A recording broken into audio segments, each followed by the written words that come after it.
Assalamualaikum warahmatullahi wabarakatuh. Para hadirin dimanapun Anda berada, pada kali ini saya akan menyampaikan terkait dengan penegakan hukum lingkungan, di mana penegakan hukum lingkungan itu dibagi menjadi 3 bagian.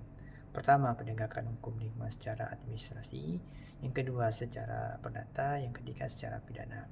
Adapun secara administrasi itu, di mana upaya untuk bertujuan berhenti atau mengembalikan kepada keadaan semula sebelum adanya pelanggaran.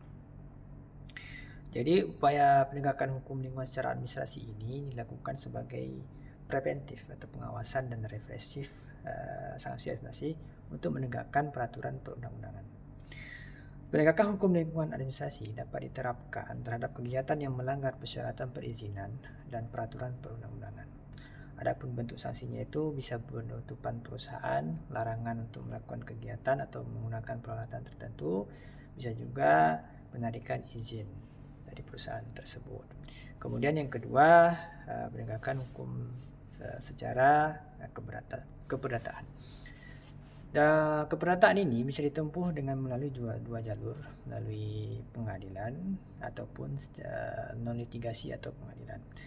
Nah, untuk pengadilan non litigasi itu sendiri bisa ditempuh melalui mediasi, arbitrase, negosiasi dan bentuk-bentuk yang lainnya.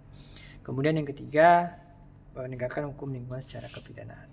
Nah, kepidanaan ini merupakan upaya hukum terakhir atau ultimatum ya.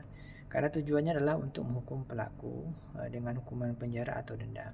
Jadi, penegakan hukum pidana ini tidak berfungsi untuk memperbaiki lingkungan yang tercemar, akan tetapi penegakan hukum pidana ini dapat menimbulkan faktor jerah ya.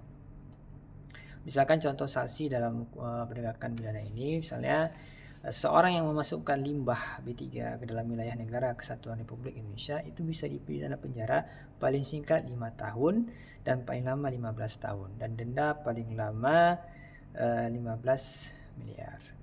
Itulah keterangan terkait dengan penegakan hukum lingkungan. Sekian dari saya. Assalamualaikum warahmatullahi wabarakatuh.